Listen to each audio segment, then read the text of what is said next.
Hi, I'm Simone, and this is the Happily Self-Conscious podcast, the show where it's cool to be self-conscious. As a personal development enthusiast, I love to learn how I can become better in all areas of life, and I want to share with you transformative tips and tricks to help you also become your best self.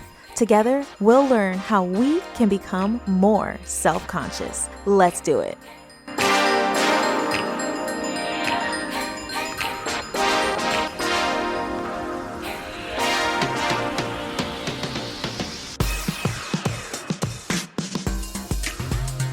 Hello there. Welcome to another episode of the podcast. I'm so happy you're here, especially because today we're going to be talking about one of my favorite topics, which is intuition. I love to read about it, learn about it.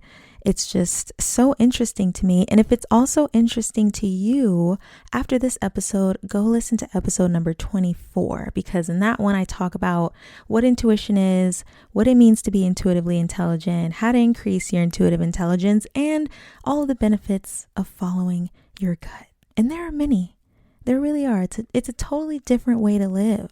So when we think about intuition, I feel like a lot of us maybe think about listening to our intuition when something bad is going to happen or when something's not right outside of us, right? Like there's some sort of threat, and it's good for that. It's really good for sensing threats, and we have to definitely listen to our gut when it comes to that. But it's also great for determining what's best for us or what direction to go in or not go in. Bad vibes might mean that we are going the wrong way. So bad vibes, sensing bad vibes, getting that feeling literally in your gut. And those bad vibes are really important to be able to detect, because ignoring intuitive messages that are communicating to us that we need to go in a different direction could be really dangerous. And it might mean that we don't trust our intuition at all. And sadly, I feel like most of us are kind of taught to trust everyone else and everything else outside of ourselves. So it's not super surprising that a lot of us maybe don't trust our intuition, but it's just, unfortunate. And it doesn't have to be that way. We can learn how to better trust our intuition. So that's the good news. Lately, I've been practicing trusting my intuition more, and I wanted to let you in on this new practice of mine. So I've been keeping an intuition journal close by and writing down what my gut feelings are and the dates that I have them. Sonia Choquette recommended this practice in her book, Trust Your Vibes, one of my favorites. She says that every time you write something down, you validate it, even if it doesn't make sense at the moment.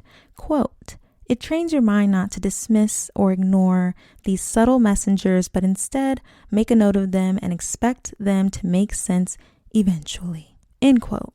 So it's not really about acting on that intuitive hit that you had. The practice is more about just acknowledging your intuitive hits and acknowledging that your spirit or your intuition is trying to tell you something very important.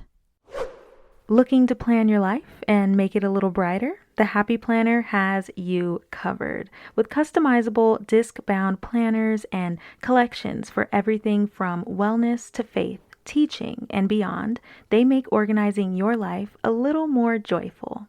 And with free resources like wallpapers, printables, and planning tips, they bring more happiness right to you. They're just one download away. Make sure to visit the link in the show notes to check out their exclusive sales and save big on planners, stickers, and accessories.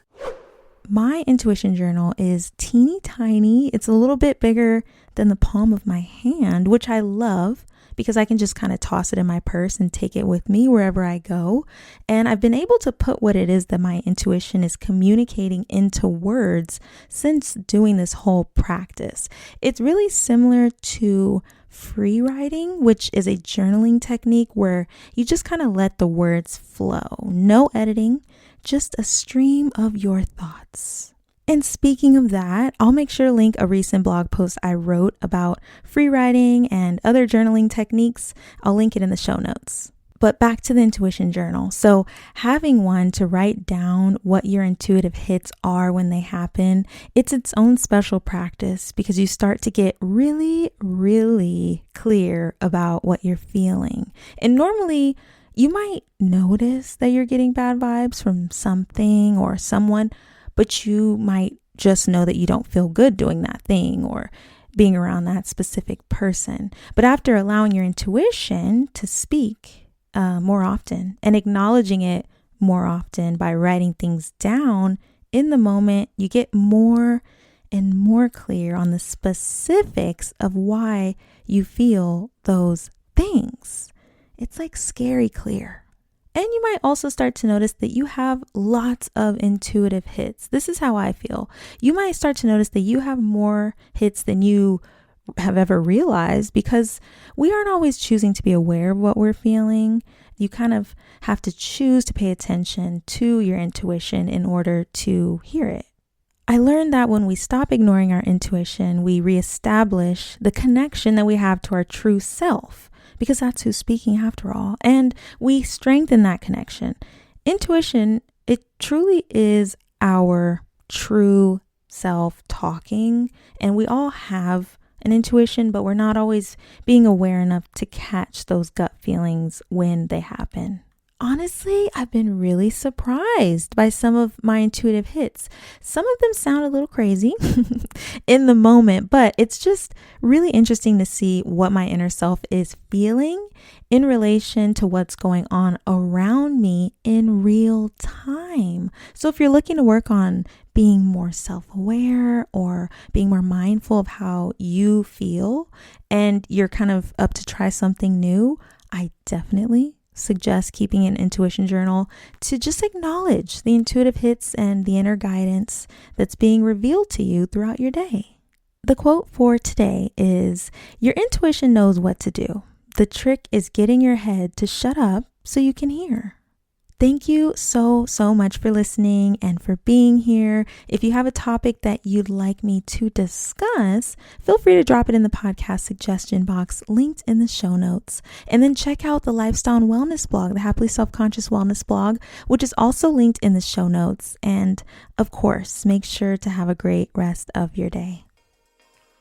If you enjoyed this episode, be sure to click the follow button so you don't miss future episodes. And if you see another one on the list that you think looks interesting, take a listen or just download it for later. I'll see you next time.